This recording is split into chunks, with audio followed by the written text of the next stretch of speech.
Vous êtes bien sur le débat continu, la cinquième saison, avec nos deux membres ici présents aujourd'hui. Grégory Vandamme, spécialiste du soufisme et précisément d'Ibn Arabi, qui nous a fait le plaisir également de nous présenter ce personnage haut en couleur et à la pensée extrêmement profonde.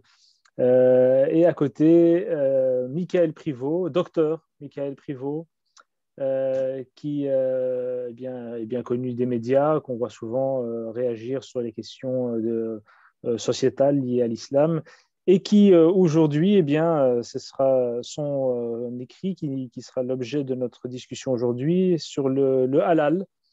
Alors, une fatwa qu'il a écrite sur le halal. Bonjour, messieurs. Je vais la montrer à l'écran, comme ça on va un petit peu resituer le contexte, voir un petit peu de quoi il s'agit pour les personnes qui ne l'ont pas lu, et puis après nous en discuterons. Alors je vais la montrer à l'écran, comme ça les membres, les auditeurs, les spectateurs pourront la juger en l'état. Elle a été publiée sur ouma.com et discutée sur notre plateforme Le Débat Continue. Voilà, donc le titre Remettre le halal à sa place, une fatwa réformiste. Alors, précisons d'abord ce terme fatwa. Est-ce que c'était une provocation ou bien est-ce qu'elle émane d'un imam? Est-ce que Michael Privot est imam, cheikh, mufti? Allons-y. Merci Ahmed. Alors fatwa, je l'ai vraiment écrit dans le sens propre, qui est une opinion en l'occurrence souvent d'un jurisconsulte, c'est le sens qui lui est donné. Cette fatwa que j'assume pleinement, évidemment, ne tombe pas de nulle part. Alors pour ceux qui ne me connaîtraient pas, je suis musulman, converti, avec, je ne sais plus, presque, ouais, bientôt ça va faire 30 années au compteur. Est-ce qu'on peut Et encore parler de conversion après 30 années? C'est une question comme ça, hein, parce que souvent, quand on se non, présente en tant je que pense plus, converti, mais je pense que effectivement, comme il y a toujours on va dire un stock d'auditeurs et d'auditrices qui se renouvellent et qui n'ont pas eu l'occasion de me suivre en tout cas, bon, voilà, me découvrent et je pense que c'est important de le dire. Donc, c'est pas un islamologue externe, on va dire, en l'occurrence à la communauté musulmane qui serait pas musulman, qui se permettrait de rentrer finalement dans des affaires qu'on pourrait dire ne le concernent pas. Moi, je suis un premier concerné en tant que musulman, en tant que pratiquant. Et donc, ce texte, en fait, s'inscrit dans un travail que je fais déjà depuis de longues années. En ce sens que j'essaye de travailler, je m'intéresse à la façon dont l'islam est vécu aujourd'hui dans nos sociétés, dont il est pratiqué aussi et reçu par les musulmans et les musulmanes, ceux et celles aussi avec lesquels je suis en discussion. Et donc, j'ai essayé au fur et à mesure de mettre mes recherches qui se concentrent essentiellement alors sur différents domaines. Hein. Mes premières recherches ont été sur la philosophie islamique classique, la métaphysique, avec un lien vers la mystique et le soufisme, et puis après sur les questions de théologie, d'histoire et d'anthropologie historique. Donc voilà, au fur et à mesure des années, on maîtrise de plus en plus d'outils, et donc d'essayer d'en faire un débouché concret. Ça fait des années, en tout cas, que moi, je suis un partisan de ce qu'on va appeler, alors moi j'utilise le terme de manière très rapide et pas de réforme, de rénovation, de réinvention. En fait, je m'en fous un peu du terme. Pour moi, je ne me perds pas dans des débats sémantiques sur ce que l'on essaye de faire. Pour moi, il s'agit fondamentalement d'adapter l'islam à la réalité de notre contexte de musulmans, musulmanes européens du XXIe siècle, vivant dans des sociétés profondément diverses et sécularisées, dans lesquelles les musulmans et les musulmanes sont une conviction minoritaire parmi d'autres. Voilà, on va dire pour faire vite. Et donc la question, c'est comment est-ce que on reçoit finalement ce Coran, le message qui a été délivré par Mohammed au début du 7e siècle dans la péninsule arabique occidentale, dans un contexte extrêmement spécifique, et comment est-ce qu'on peut le recevoir aujourd'hui en ayant vu et en constatant comment est-ce qu'il a été comment il a été approprié finalement par 14 siècles de tradition dans des contextes qui étaient déjà fondamentalement différents de celui de Mohammed, donc de l'énonciation première, si on peut dire. et de voir comment est-ce qu'on peut réfléchir à partir de ce que ces gens ont construit dans leur temps, quels outils est-ce qu'ils ont mobilisés, qu'est-ce qu'ils ont fait, comment est-ce qu'ils ont acclimaté l'islam dans la société damascène, bagdadienne, Nishapur ou ailleurs encore, et comment est-ce que nous, on peut s'inspirer de cela pour faire autre chose. Et donc ça, c'est un de mes fils. Et le deuxième, c'est qu'à un moment donné, bon, moi j'ai décidé qu'il était peu utile, et on pourra en revenir dans la conversation avec Greg, d'essayer de démonter l'héritage, etc., de dire c'est faux, c'est pas vrai, modérément vrai, etc. Je pense qu'il faut repartir à nouveau frais sur quelque chose de différent avec d'autres méthodologies, ce qui ne veut pas dire que ce qui a été fait avant, dans le cours de 14 siècles de tradition, soit nul, complètement dépassé ou quoi. Je dis simplement qu'il y a des apories dans ce système-là qui nous empêchent de penser aujourd'hui, ce qui ne veut pas dire que dans ce que j'essaie de faire, il n'y en a pas. Il y en aura certainement probablement autant quand on fera l'inventaire d'ici quelques dizaines d'années ou siècles, si tant est qu'il reste quoi que ce soit de ce que j'ai écrit à ce moment-là. Mais d'essayer de dire, bon, ben voilà, il faut qu'on reprenne les choses à partir de zéro, penser à côté, donc pas nécessairement être dans le sunnisme, ça c'est ni dans le chiisme d'ailleurs, ni dans l'ibadisme, mais d'essayer voilà, de s'inspirer des méthodologies, des élans créateurs aussi qui ont été utilisés à l'époque où Abu Sufyan al-Thawri, par exemple, ne se posait pas la question de savoir s'il était légitime ou pas, s'il avait reçu 25 000 ijazas pour pouvoir penser. Il a pensé, il a créé, comme l'a fait Shafi'i, comme l'a fait Hanbal par la suite, et donc ils ont mis en place des choses qui ont été développées par la suite. Et donc, voilà, ça s'inscrit donc dans cet effort depuis longtemps. Et j'ai bien insisté aussi sur le terme réformiste, tous les poids sont... Parce qu'il n'y a pas, et on l'a vu tout de suite dans le débat d'ailleurs sur LDC ailleurs, tout de suite on sort, oui, mais êtes-vous légitime pour dire ceci, etc. Mais en fait, il n'y a personne qui va dire que je suis légitime ou pas. Moi, je suis un réformiste, enfin, ou ce qu'on veut. Et donc, je m'autocapacite en fonction des connaissances que j'ai pour construire un avis sur le sujet. Après, il vaut ce qu'il vaut. Moi, je n'ai pas l'impression, j'ai pas l'intention de dire que cet avis est le point final sur la question du halal. C'est simplement essayer de reprendre à nouveau frais quelque chose, de voir si on peut penser différemment, et puis d'inspirer peut-être d'autres à réfléchir, à repartir dans le corpus traditionnel, y voir peut-être des choses qu'ils n'y avaient pas vues, et donc émuler, on va dire, intellectuellement la conversation à partir de cela. Et étant réformiste, il n'y a pas d'école d'islam réformiste, donc on va la créer en faisant, comme on dit en anglais, we build the boat as we sail, et c'est vraiment quelque chose de fondamental. Donc ça, c'était pour le contexte du travail. Maintenant, il y a le contexte alors, de la vie, et je vais essayer d'y aller un peu plus vite. Donc, c'est quelque chose que j'avais déjà donc, en Belgique. Il faut savoir que deux régions qui ont, enfin la région flamande et la région wallonne, qui ont un pouvoir de légiférer sur la question des matières portant sur l'abattage en particulier, ont décidé qu'il était interdit d'égorger des animaux qui soient non étourdis, au moins, on va dire, de manière temporaire. Donc, les associations juives et musulmanes se sont portées partie civile et ont donc contesté cette décision. Et c'est remonté jusqu'à la Cour européenne de justice, puisque effectivement, il y a une tension qui est là dès le départ dans le droit européen, qui dit qu'il faut étourdir, mais dérogation pour des traditions culturelles et religieuses. Et donc, là, on a un avis qui a été rendu fin de l'année dernière et qui dit qu'en fait, les législateurs belges, en l'occurrence, ont fait du bon travail, n'empiètent pas de manière démesurée sur la liberté religieuse, puisqu'en fait, ils proposent un étourdissement réversible d'une part et n'interdisent pas l'importation de viande halal non étourdie, si on peut dire, de pays tiers. Moi, je pars de là et j'avais suivi avec beaucoup d'attention les votes de ces lois dans les deux parlements flamands et wallons, et j'avais été très intéressé de constater qu'il y avait eu quasi unanimité de la part des parlementaires sur ces questions-là.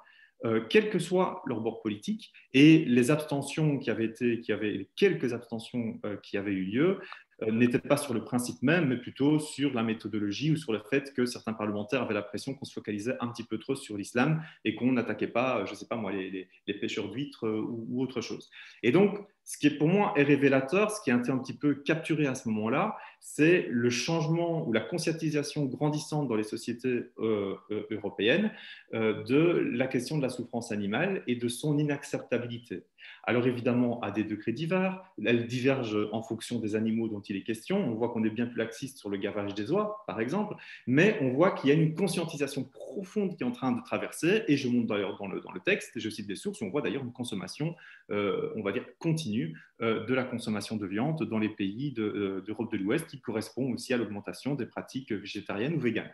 Et donc là, je dis, voilà, on a un basculement anthropologique qui est en train de se faire dans nos sociétés, où la question de la souffrance animale, et en tout cas des animaux d'élevage, devient insupportable, en vérité, de plus en plus pour la population. Et donc, des pratiques telles que l'égorgement sans étourdissement vont devenir de plus en plus mises en question. Et je pense que pour ce coup, les législateurs belges ont été un petit peu à la pointe, on va dire, de la prise de décision en la matière, et qu'on va voir au cours des années qui viennent, dans différents pays européens, des prises de décision de même nature qui vont interdire l'abattage sans étourdissement pour des motifs religieux, ou l'encadrer de telle manière que la façon dont il est pratiqué aujourd'hui ne puisse plus se faire. Donc je dis, il est temps, et je l'avais déjà dit avant, mais là je le justifie encore plus, il est temps que les théologiens musulmans s'emparent du sujet. Ce que je vois, c'est qu'on ne s'empare pas du sujet, on gueule, au mieux on dit rien, ou on fait des campagnes défend mon halal, et puis ça ne va pas plus loin que ça. Ça ne suffira plus. Vraiment, il y a une tendance sociétale extrêmement profonde qu'il faut pouvoir saisir. Et donc je me suis dit,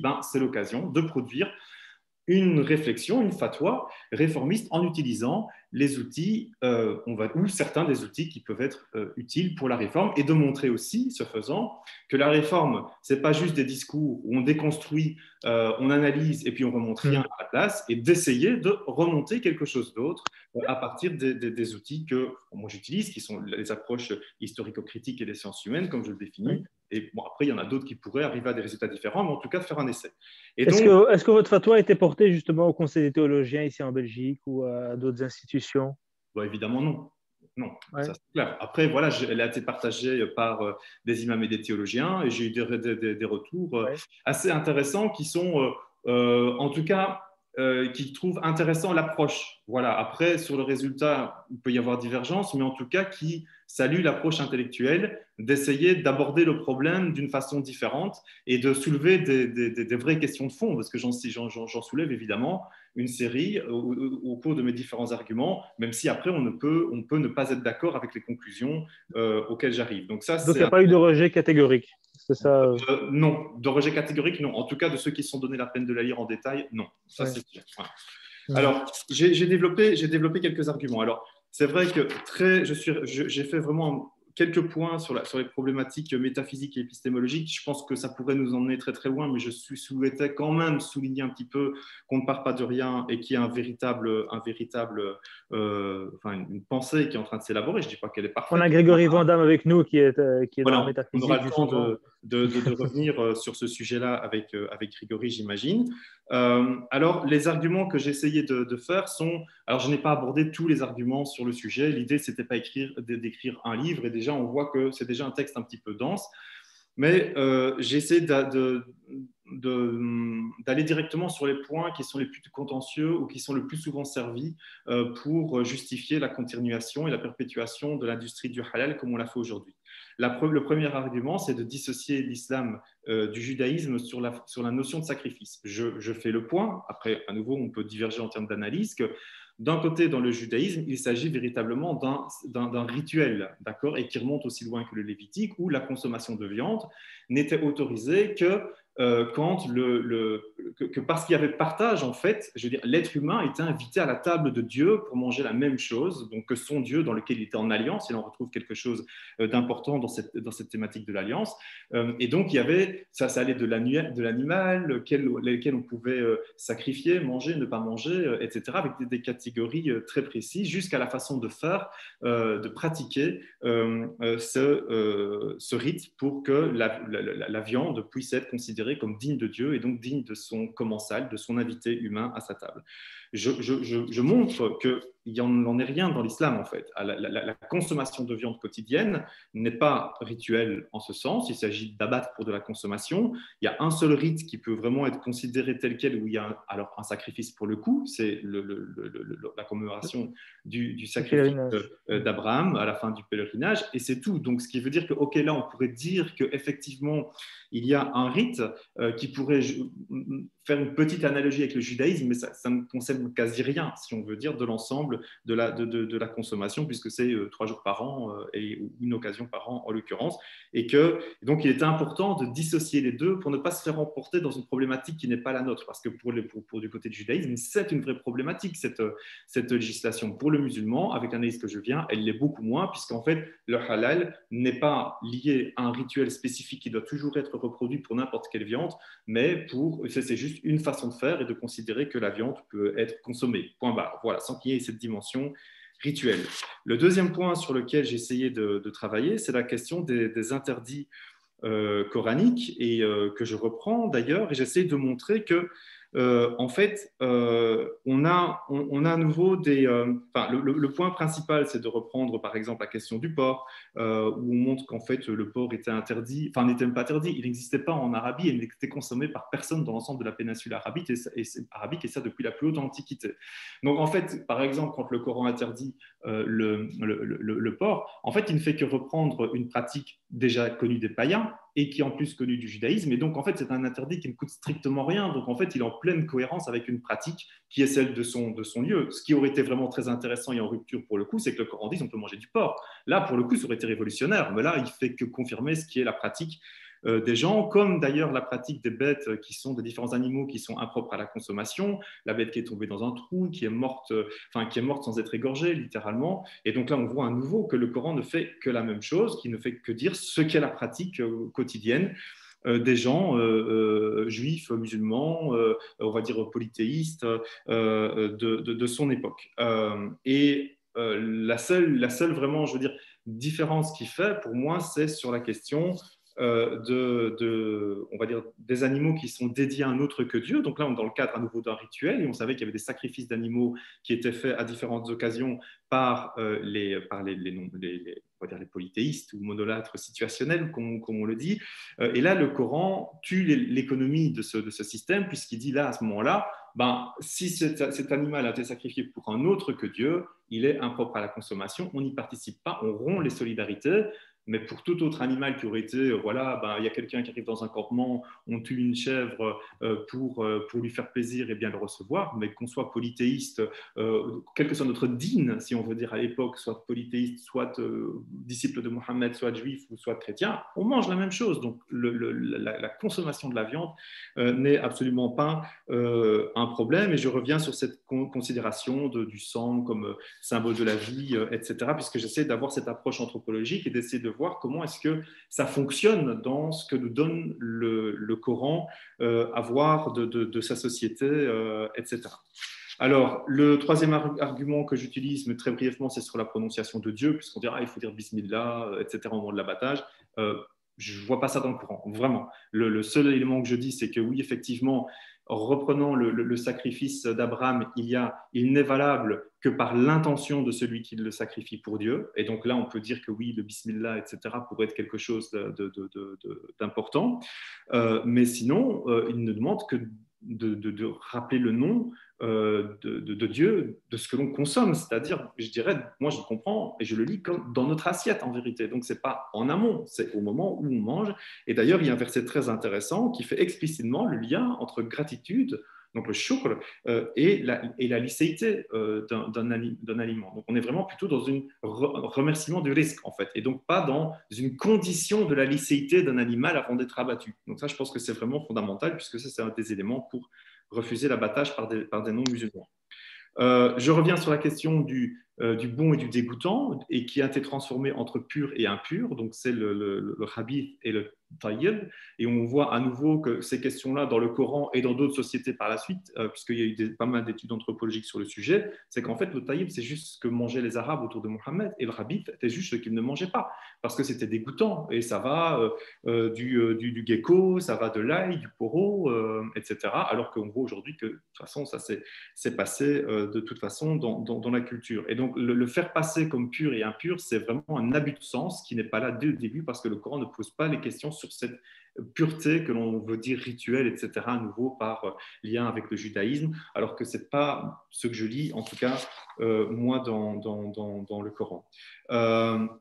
Et le cinquième argument, là je reviens, c'est sur vraiment au niveau anthropologique, c'est sur le sens de l'égorgement et la réinvention du sacrifice, enfin, ou en tout cas de l'égorgement de l'animal pour aujourd'hui. Or, ce qu'on voit dans les études anthropologiques et qui ont porté sur différents types de religions, c'est que l'égorgement est ce qui permet finalement et qu'il soit ritualisé ou pas, ou en tout cas qu'il y ait une sorte de formalisme autour, c'est que ça permet de réapproprier par le groupe la viande de l'animal pour qu'il puisse être mangeable en vérité. Parce qu'en fait, on se rend compte qu'il y a un espace, un gouffre entre l'animal et l'être humain. Et donc, l'égorgement permet, par la façon dont il peut être formalisé et sa pratique, de désanimaliser l'animal, l'humaniser en quelque sorte pour qu'il puisse être digestif d'une part, et puis avec d'autres notions alors de différenciation avec d'autres communautés. Par exemple, comme ça avait été mis en œuvre par Ben Khairak, qui l'avait très très bien montré, que le sacrifice permet de se distinguer de l'autre, juif, chrétien ou polythéiste dans la société de Mohammed, de réduire le désordre classificatoire aussi de la mise à mort, c'est-à-dire qu'un animal mort ou un être humain mort ne fait plus partie du vivant. Donc il est dans une autre catégorie. Or, pour pouvoir le consommer, il faut à nouveau le ramener dans la catégorie du vivant, sinon ça ne va pas. Donc le sacrifice ou le rituel ou la pratique formalisée permet de faire ce lien et de ramener l'animal désormais mort dans le vivant encore pour qu'il puisse être consommé et contribuer ainsi à la vie. Et donc, ce que je montre d'une part alors, c'est que dans nos sociétés, la délinéation entre dès lors que les musulmans et les musulmanes, quelles que soient leurs origines ethnoculturelles, font partie des sociétés européennes désormais, c'est partie intégrante, comme on dit, on ne se différencie plus sur des questions de pratiques rituelles, on ne met plus l'autre à distance sur les questions de quelle est ta religion, quelle n'est pas ta religion, puisque l'islam est désormais une religion intégrée dans les sociétés européennes, mais que les délignations vont plutôt se partager sur qui paie ses impôts ou pas, ou je ne sais pas moi, qui a un yacht ou pas. Enfin, on peut imaginer toutes sortes de délignations dans notre société, voire même certaines délignations qui peuvent amener à l'exclusion du groupe. Je citais par exemple le cas d'avoir une double ou triple allégeance nationale, etc. Et donc on peut retirer quelqu'un du groupe en le déchirant de sa nationalité comme symbole de l'exclusion du groupe. Mais en tout cas, c'est plus le rituel religieux ni la façon dont on sacrifie sa viande ou son animal ou dont on le consomme qui va nous différencier de l'autre, d'autant que nous sommes dans des sociétés de créolisation, on va dire culinaire, donc où tout le monde mange de tout et on partage, on est toujours heureux de découvrir d'autres façons de cuisiner, de manger, etc. Donc on voit que c'est plus un élément. De la même façon, je refais un lien dans la société de Mohammed, la façon dont on consommait, dont on mangeait n'était pas un élément différenciant entre les groupes en dehors de la façon dont on va de manger de la nourriture qui aurait été sacrifiée à un dieu bien spécifique. Et donc, ce que j'essaie de montrer à la fin, et bien sûr l'argument est un peu complexe et peut être définitivement difficile à entendre pour les gens qui, on va dire pour les véganes, ça j'imagine que là l'argument pour eux doit être compliqué. Mais en tout cas, je montre que quelque part, je ne sais pas si ça a été pensé, mais en tout cas, l'abattoir occupe quelque part fonctionnellement la fonction qu'avait le rituel ou le formalisme de l'abattage d'un animal, à savoir que il rend la mort acceptable pour pouvoir amener un animal à le morceau de steak qu'on a dans notre assiette, aussi en faisant en sorte que la responsabilité de la mise à mort disparaisse en fait, y compris pour les personnes qui sont dans l'abattage, et a fortiori pour ceux qui ne le sont plus, et en plus en invisibilisant la mort. Alors, je ne suis pas en train de dire que l'abattage est un abattoir est un paradis de bisounours. C'est pas ça que je suis en train de dire du tout. Qu'il y a bien sûr une violence pas possible, que bien sûr il y a une industrialisation des processus. Mais malgré tout, fonctionnellement, dans ce qu'on se représente, dans notre anthropologie, ça marche un petit peu comme ça. Et donc, quand on entend tous ces arguments bout à bout, on peut arriver à la conclusion que ben, finalement, le halal, c'est aussi n'importe quelle viande qui est égorgée. On retourne à l'essentiel du Coran, finalement, quelque part. Je ne suis concentré que sur la viande. Et donc, on peut vraiment, en tant que musulman, consommer de tout. Et qui plus est, alors maintenant, si on est vraiment convaincu et on est, voilà, la question des étourdissements réversibles est actée, ben, voilà, il n'y a rien qui nous oblige à continuer à suivre ces labels halal. Donc, vous faites l'analogie entre l'abattage donc, industriel dans les abattoirs et ce qui se faisait à l'époque, donc, dans les sociétés arabes, où C'est c'était pas... une analogie fonctionnelle. Hein. C'est Oui, sur mais la fonction, d'accord mais dans l'esprit, parce que justement, c'est là où ça joue au niveau du halal, c'est que le processus industriel est quand même, bon, c'est de l'industrie d'être vivant. Mais, Donc, on tue des gens à la chaîne, on tue le des halal, trucs. le halal ça ne lui pose aucun problème. Il s'est complètement adapté à l'industrialisation de cette violence même. Donc le problème, il n'est pas là-dessus, en fait. C'est pas là qu'il y a une... Alors, si, il y en a certains qui amènent une contestation du halal sur ce principe-là, mais c'est pas là que la majorité des gens se C'est battent. la maltraitance animale. Oui, mais ça, la question de la maltraitance animale, elle est extrêmement annexe dans l'argumentaire des pro-halal. Hein, parce qu'en fait, quand ils vont bouffer leurs saucisses, je ne sais pas de telle marque, il faut arrêter. C'est la même industrie que les saucisses Zwan, si je puis dire, pour prendre quelques marques comme ça. Donc, il n'y a pas de... La question de la maltraitance animale, elle est importante, elle est fondamentale, mais elle est très artificielle dans le discours des pro-halal. Ce n'est pas là-dessus qu'ils vont aller porter le gros de leur argument, parce qu'en fait, le halal, c'est tellement industrialisé en fait, on est sur les mêmes processus. C'est juste la mise à mort qui différencie légèrement. Pour le reste, il n'y a pas de différence. Donc, et il ne faut pas croire qu'en récitant le bismillah le matin et puis en allant abattre une vingtaine de génisses dans la suite, on a diminué la souffrance animale. Si se raconter des histoires pareilles, c'est vraiment vouloir prendre des vessies pour des lanternes. Et je termine d'ailleurs en disant qu'en fait, sur ces questions-là, si on veut les traiter, il faut vraiment alors travailler sur les questions à titre individuel, de diminution de sa consommation de viande, d'augmentation de la consommation des protéines animales, etc., pour aller, et moi c'est ce que je plaiderais, vers en tout cas un plus grand flexitarianisme ou véganisme, etc., de toute façon en lien avec les demandes du contexte, on va dire, plus macro, global, de crise climatique dans lequel on est, et aussi pour diminuer la souffrance animale. Mais diminuer la souffrance animale, ça ne peut venir que par une décision individuelle de diminuer sa consommation de viande, sinon on n'y arrivera pas. Donc voilà, j'ai essayé de mettre un petit peu tous ces éléments bout à bout, et finalement, pour arriver à la conclusion que seul ne reste interdit, même si on a perdu la raison de l'interdiction du porc dans les sables de l'histoire, et je pense probablement déjà du temps de Mohammed. Je pense que le Coran ne fait que revalider une pratique dont on ne connaissait déjà plus le sens. Après, voilà, ça c'est une hypothèse de ma part.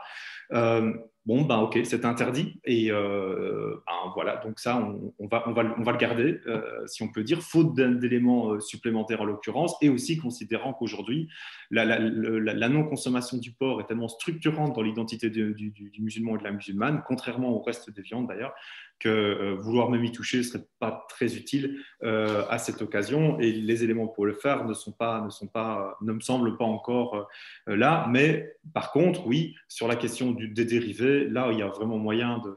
là, je prends une position disant que c'est juste la viande de porc qui est interdite. Les dérivés gélatineux, etc., il y a déjà pas mal de fatwas, même à l'intérieur du système tradit, qui montrent que, en fait, à partir du moment où un élément est tellement dénaturé, ce n'est plus l'élément de base, et donc on peut les consommer. Donc là, je réduis aussi, on va dire, la voilure du haram sur cette position-là, en la ramenant à ce qui était le haram. Donc, pour résumer, tout peut être consommé pour un musulman, sauf la viande de porc. C'est ça le...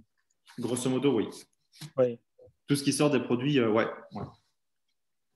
Ok, donc on peut très bien, si on suit la fatwa, aller consommer au McDonald's ou aller dans une boucherie non halal. C'est ça. Ouais. Alors, au restaurant, voilà, aller manger ce morceau de steak, de bœuf, etc., ça ne pose pas de problème.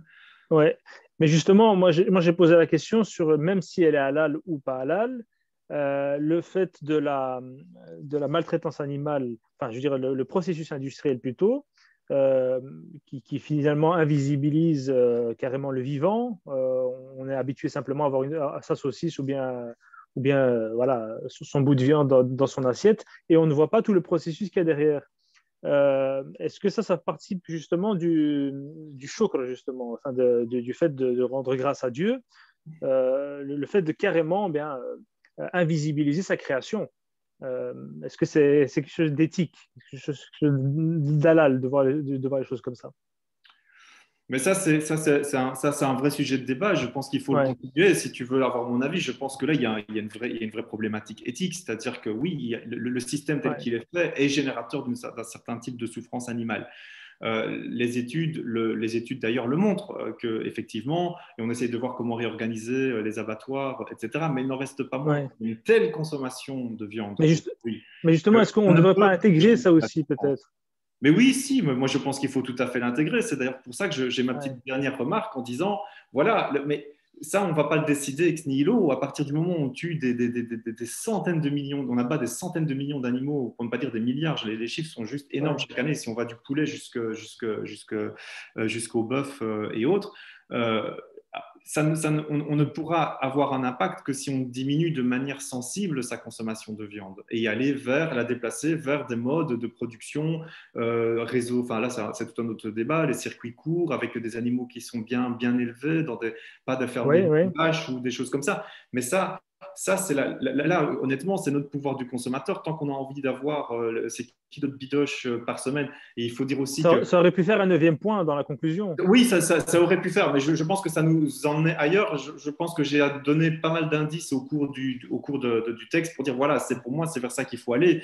Maintenant, quand on voit la consommation en général dans de nombreuses familles musulmanes, enfin, la consommation de viande, elle est vraiment extrêmement importante. Donc, à un moment donné, ben voilà, il y a des équilibres à faire, alors que maintenant, on connaît toutes les légumineuses qui permettent aussi d'avoir des protéines végétales qui sont tout à fait Ouais. convenables et nutritives et qui permettent à sauf de rares cas évidemment de santé, mais qui peuvent permettre de construire notre corps. Donc là, voilà, il y a des choix à poser et je pense que c'est en tant que notre consommateur qu'on va faire évoluer les choses d'un côté ou de l'autre, ou En tout laisser les cas, choses. merci. Ça a permis justement de poser bien la fatwa, d'en discuter afin d'en prendre connaissance. Maintenant, Grégory Vandamme a certainement des choses à dire par rapport à ça. Grégory? Oui, bonjour. Ben oui, oui, évidemment, il y a énormément de choses à dire, à discuter, à critiquer parfois, à mon sens, dans le détail et aussi dans la démarche en général. Donc, euh, bon, peut-être commencer un peu comme Michael l'a fait par un disclaimer. Moi, je ne suis pas du tout ici ni pour attaquer Michael, et encore moins pour défendre une chapelle ou être le gardien du temple.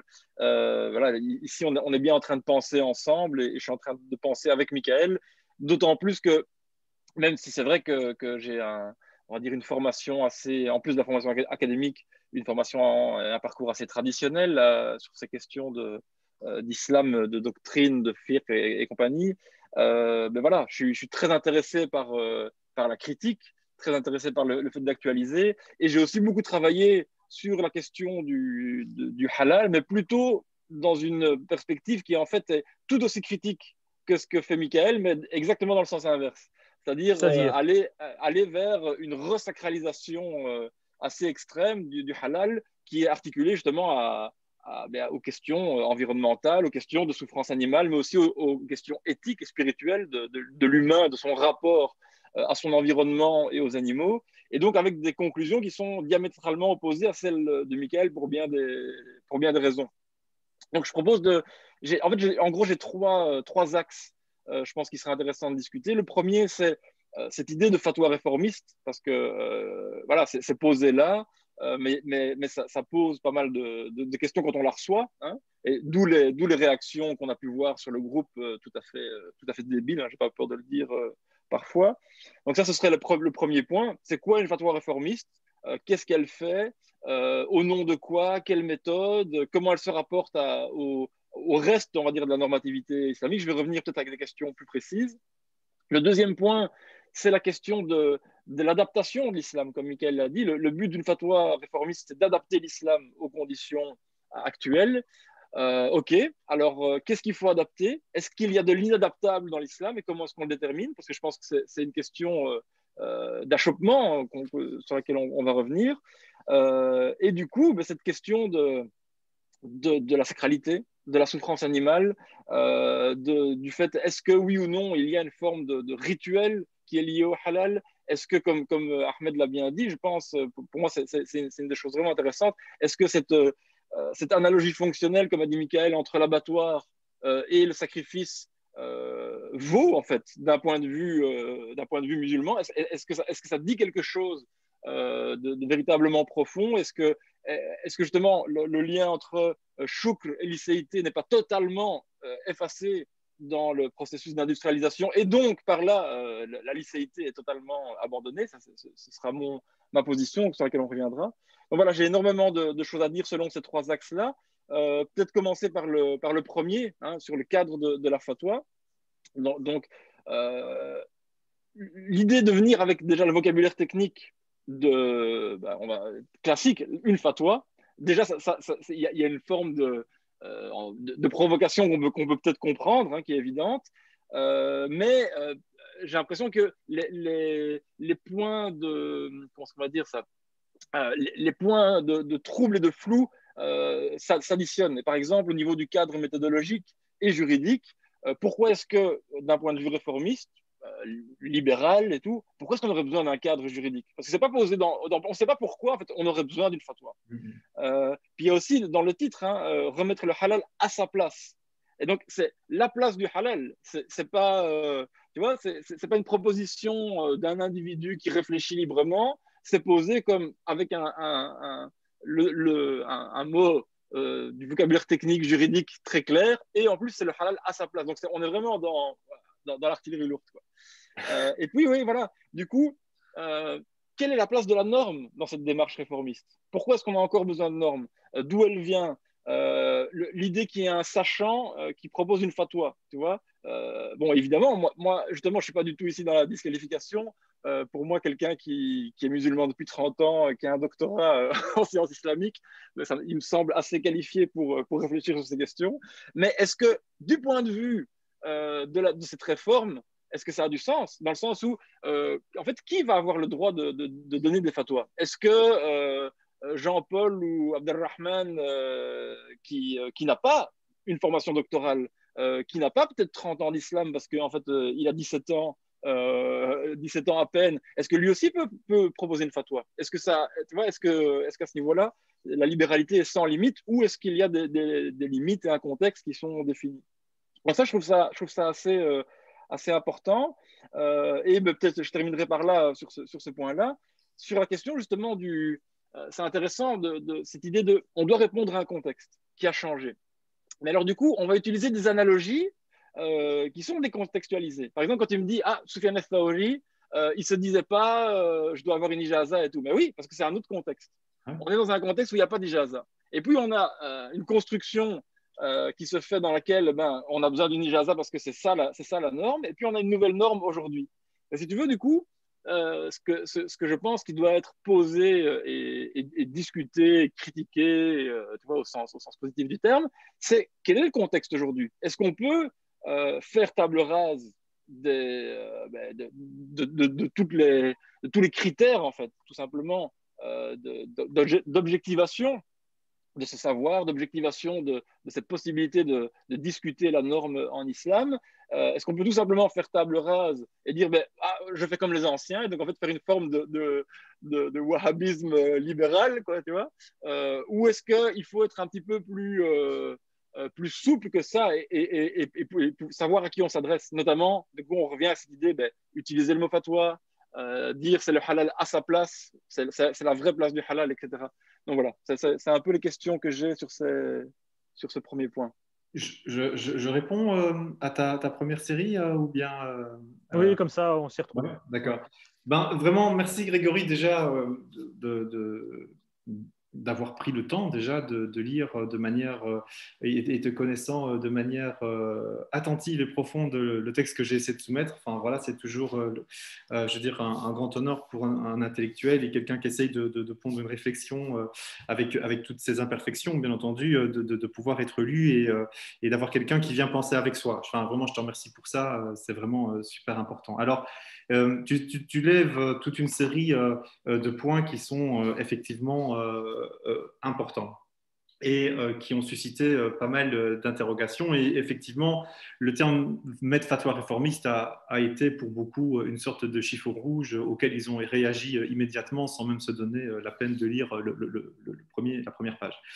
Alors, je t'avoue que j'étais pas au moment où je l'ai écrit, je n'ai pas pensé ça de manière aussi profonde. Je pense que pour moi, il s'agissait ni d'être dans la provocation complètement idiote. Je pensais en mettant fatwa réformiste. Fatwa réformiste, c'était s'inscrire quelque part dans une tradition, mais en la subvertissant, et en mettant réformiste pour dire voilà.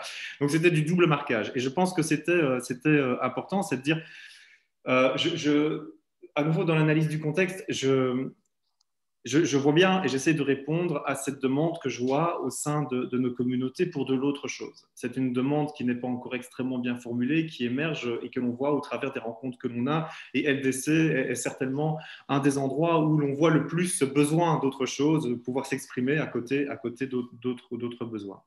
Et donc, je suis tout à fait d'accord avec toi que c'est paradoxal en étant réformiste d'aller chercher, on va dire, de l'appareil jurisprudentiel contre ou en parallèle duquel on veut penser. Pour moi, c'était plus de dire, on est dans une phase de transition, une phase de flou, où il y a des choses qui sont en train de se créer, de se chercher, et on va dire que le gros des communautés sont encore extrêmement imprégnés du vocabulaire et du référentiel jurisprudentiel classique, on va dire, même si ce n'est pas maîtrisé, mais en tout cas, les termes fatwa, mufti, qadi, fiqh, etc., c'est des choses que l'on l'a dans l'inconscient collectif, dans notre imaginaire collectif. Et donc, je pensais que c'était dire, pour pouvoir être entendu, c'est dire, il y a un avis qui est donné, même si ça ne va pas être ce que vous attendez, mais il y a un effort de réflexion, on va dire, j'aurais envie de dire jurisprudentielle, mais ça n'en est pas vraiment en vérité. Ou en tout cas, c'est autre chose, mais qui reste de l'opinion d'un sachant qui essaie, ou prétendument sachant, qui essaye de dire quelque chose. Et donc, c'était plus, voilà, à un moment donné, il va falloir se dépouiller de ce langage qui ne nous correspond plus. Mais là, je me dis, ben voilà, il faut marquer quelque part, il faut que les gens disent, ah ok, il y a quelque chose que je vais peut-être pouvoir aller chercher parce que ça fait partie un petit peu de ce que je connais. Alors, tu viens sur cette question sur la place de la norme dans le réformisme. Alors, le réformisme, c'est déjà très, très, très, très vaste. Donc, je pense que dans le réformisme, on a déjà des gens qui sont plutôt dans l'amélioration du cadre existant actuel et donc qui sont toujours, pour le coup, sur de la jurisprudence, du usul, etc. Et donc, qui vont tenter d'aménager la norme, ou de la transformer peut-être, mais qui vont être encore dans la norme. De mon côté, je ne suis pas encore tout à fait au clair sur cette situation-là. Ce que je vois quand j'essaie de lire ce que j'écris déjà depuis pas mal de temps, la constance, c'est de dire oui, il peut y avoir de la norme, mais ça reste plus de la norme individuelle, qui est auto-acceptée. Donc, mais ça n'est pas donc là, c'est mon côté très libéral, en quelque sorte. Ce n'est pas une norme qui devrait s'imposer à tous comme ça. Donc, c'est pour ça aussi, vraiment, pour une réflexion que tu avais faite en privé et que je trouvais vraiment très pertinente, ce n'est pas mon rôle de remplacer une pensée hégémonique par une autre. Vraiment, c'est d'ouvrir le marché, en vérité, et donc et de laisser une idée vivre, en vérité. C'est plutôt ça qui m'intéresse. Comme ça, d'ailleurs, ça s'est fait dans toute la tradition islamique, quelque part. C'est que, bah voilà, il y a une sorte...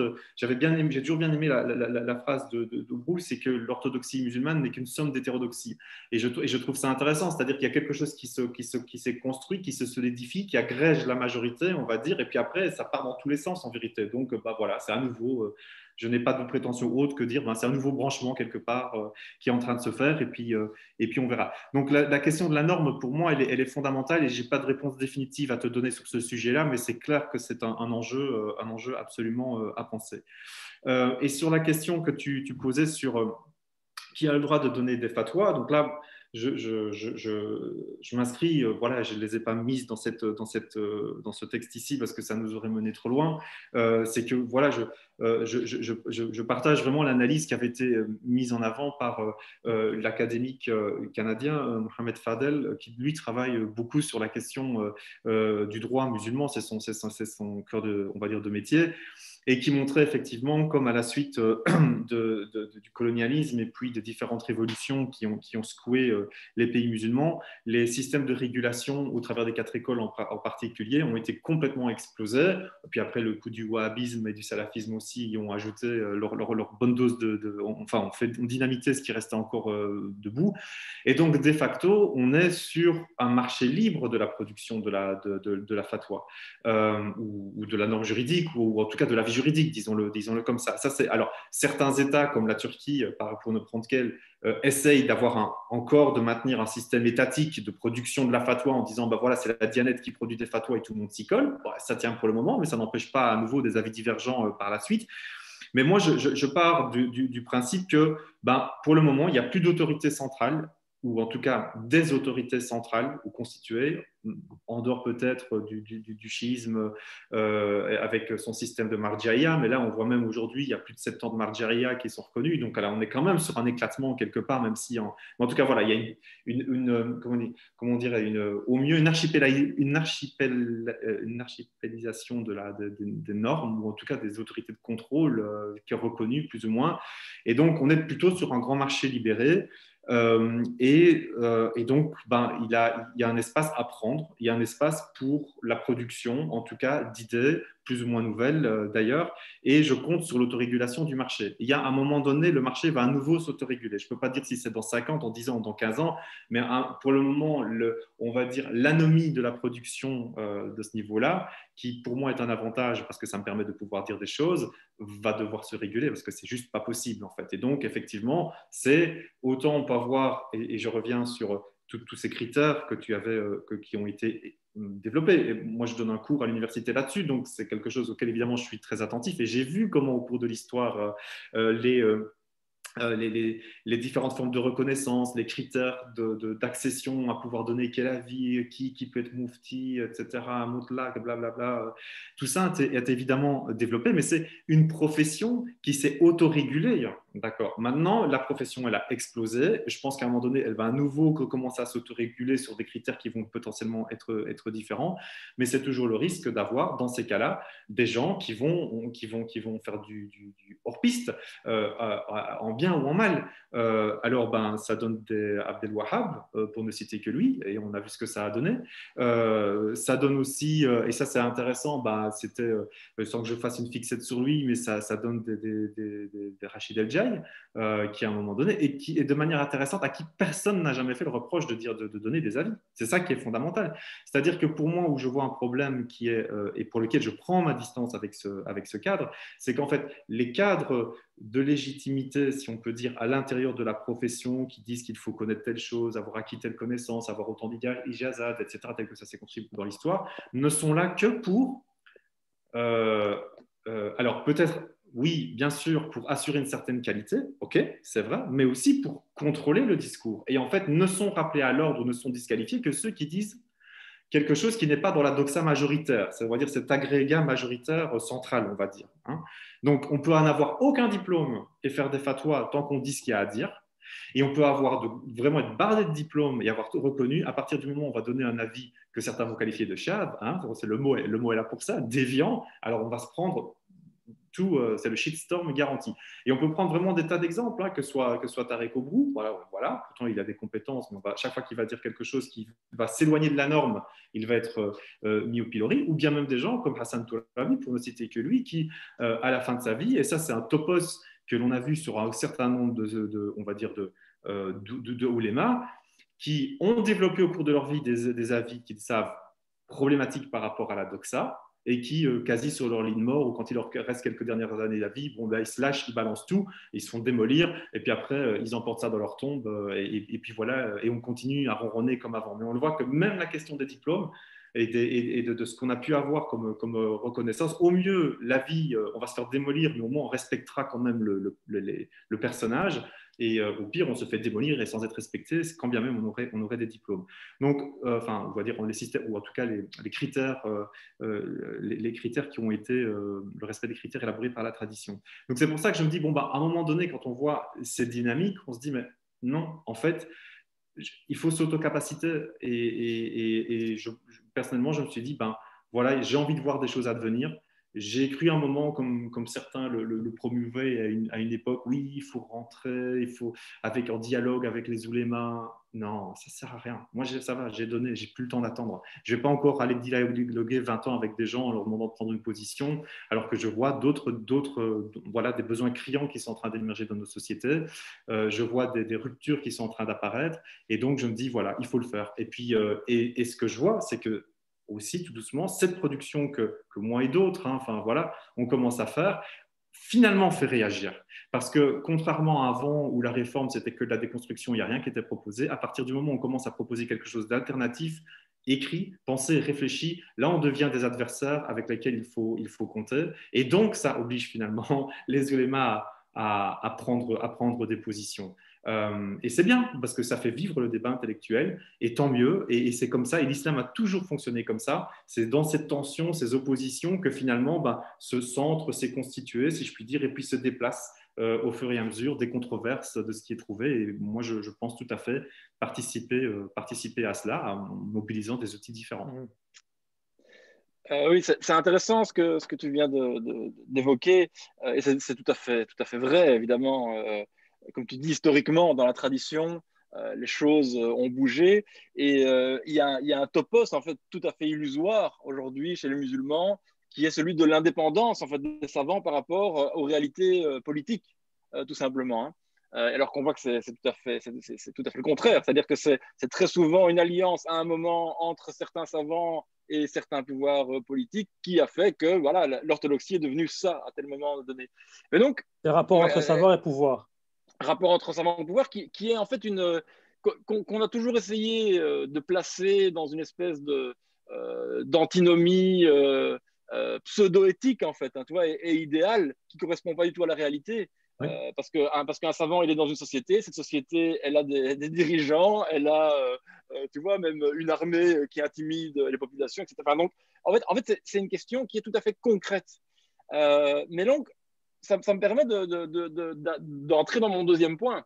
C'est-à-dire qu'aujourd'hui, clairement, c'est le cas. Hein, tu donnes un cas comme celui de la Dianette, dans un État qui essaye de remettre un peu ces questions religieuses voilà, aux mains de l'État de manière de plus en plus ouverte.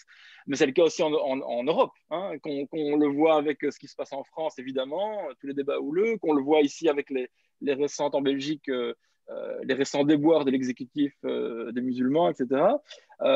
Cette question se pose aussi. Et donc, ce que je veux dire, c'est que une logique comme celle de il y a un marché et il y a la main invisible qui elle-même va faire une sélection naturelle. Hein, on sait que ce sont toutes des doctrines qui sont construites ensemble à une certaine époque. Et en fait, tout ça va. En fait, c'est une manière de dire moderne, c'est le plan de Dieu, quoi. Dieu va faire son plan. C'est aussi ultra naïf, quelque part. Parce que oui, ok, c'est le plan de Dieu, mais comme je dis toujours, alors le plan de Dieu, c'est aussi Erdogan, alors le plan de Dieu, c'est aussi Trump, alors le plan. Voilà. Donc, ce que je veux dire, c'est qu'on doit pouvoir rentrer dans un débat, et un débat dans lequel on va pouvoir poser voilà, des questions vraiment qui fâchent, entre guillemets. Pourquoi des questions qui fâchent? Parce que justement, si on est toujours dans une logique d'adaptation, en fait, on rentre dans une forme de servilité par rapport à un état de fait qui est le pouvoir en place. Et c'est souvent la critique qui est faite même par des gens avec qui je ne m'associerai en rien, mais qui vont dire oui, en fait, vous voulez soumettre l'islam à la politique d'un tel pays. Et quand ils le disent, évidemment, c'est dit, c'est absolument pas problématisé, c'est absolument pas profond, mais ils disent quand même quelque chose qui est vrai. C'est-à-dire que dans l'islam, évidemment, qu'il y a tout un tas, et dans l'islam, ici on parle au sens le plus large possible que ce mot peut recouvrir, mais dans tout ce que recouvre justement la vie d'un musulman, il y a une large et sans doute très majoritaire part de choses qui doivent s'adapter au contexte et qui d'ailleurs se sont toujours adaptées au contexte à travers l'histoire. Mais il y a aussi une série d'invariants qui font tout simplement qu'il y a islam, qu'il y a une définition. Hein. Une définition se fait par des invariants et pas par ce qui est toujours adaptable. Sinon, en fait, on n'a plus de définition. Et donc, ma question, c'est ça, c'est qu'aujourd'hui, qui va dicter ce qui doit être adapté et ce qui est inadaptable? Et c'est là où, justement, je pense aussi que ta fatwa vient secouer le cocotier de manière très forte, c'est qu'elle commence par un arrêt de la Cour de justice de l'Union européenne. Et donc, c'est comme si, en fait, bon, voilà, l'Union européenne a posé un truc, maintenant, à nous adapter. Mais, en fait, du coup, ça renvoie à une autre question, c'est, OK, on va s'adapter, mais quel est l'inadaptable à partir duquel on peut construire cette adaptation? Parce que si, en fait, il n'y a pas un inadaptable qui est défini, tout simplement, en fait, une définition de c'est quoi qui nous réunit, c'est quoi qu'on défend, c'est quoi qu'on veut transmettre, etc. Eh bien, en fait, on peut déconstruire sans fin. Et ce que je remarque aussi dans ton analyse, c'est qu'il y a des catégories qui proviennent des sciences humaines, hein, le pur et l'impur, des choses, tu vois, des choses qui sont construites plutôt sur les disciplines et les méthodologies d'analyse du fait religieux dans les sciences humaines, et qui vont du coup être posées comme des catégories qui vont de soi pour analyser le fait religieux islamique. Et ça, je pense que c'est intéressant parce que ça permet un déplacement, ça permet une problématisation, mais je pense que ça manque d'un moment de traduction en fait, tout simplement de regarder le problème dans l'autre sens. Et ça, on y reviendra peut-être dans la troisième partie sur la sacralité. Et un autre biais, selon moi, justement, dans cette question d'adaptation, c'est celui, comme tu l'as dit à la fin, suite à la remarque de Ahmed, en fait, pour des raisons tout à fait contingentes et pratiques et concrètes et très compréhensibles, c'est de limiter la question du halal au halal du saucisson kashir et enfin, au halal industriel, quoi. C'est la neige qui tombe devant toi. Et donc, en fait, pour moi, ça pose un gros problème, c'est que là, du coup, on a un gros biais, c'est-à-dire que on ne peut même pas, dans la réflexion, se dire que ce halal-là, peut-être qu'il est lui-même déjà une déviation. Et donc, si on le prend lui comme norme contre laquelle on va essayer de faire une autre norme, tu vois, on est en fait dans une espèce de course en avant dans laquelle on pourra jamais mettre la main sur le halal à sa place, tu vois, le halal tel qu'il est quelque part. Et donc ça, pour moi, c'est une grande question. Et je vais terminer la question là-dessus. C'est que on en a déjà parlé d'ailleurs dans l'émission de clôture de la saison passée.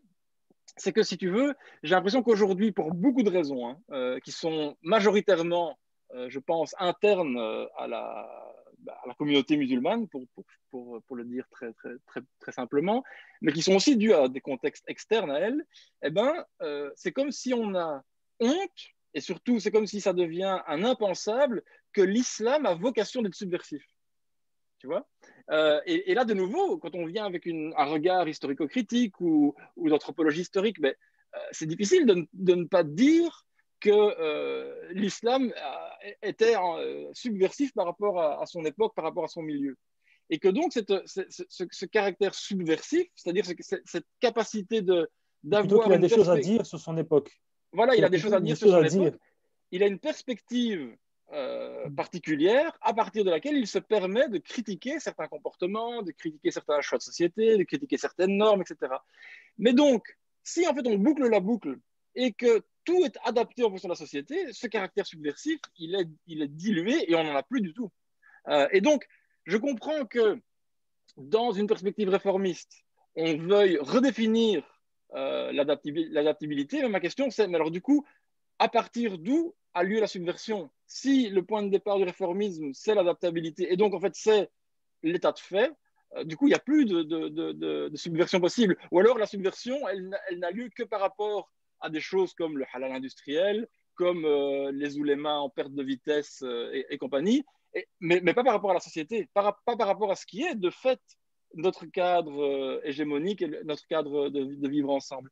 Et pour moi, il y a quelque chose de très illustrant là-dedans, c'est quand tu dis qu'au final, la question qui touche vraiment au cœur du sujet, donc à l'animal, à la consommation, etc., eh ben, c'est de l'ordre de l'éthique individuelle.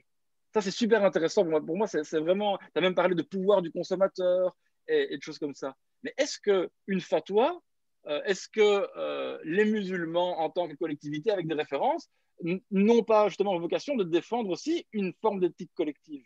Et est-ce que sur des questions aussi brûlantes que celles justement des questions d'environnement, où on voit très bien que et là c'est un écologiste militant qui parle, que tout ce qu'on peut faire au point de vue individuel est vraiment mais une goutte d'eau dans un océan de gâchis astronomique.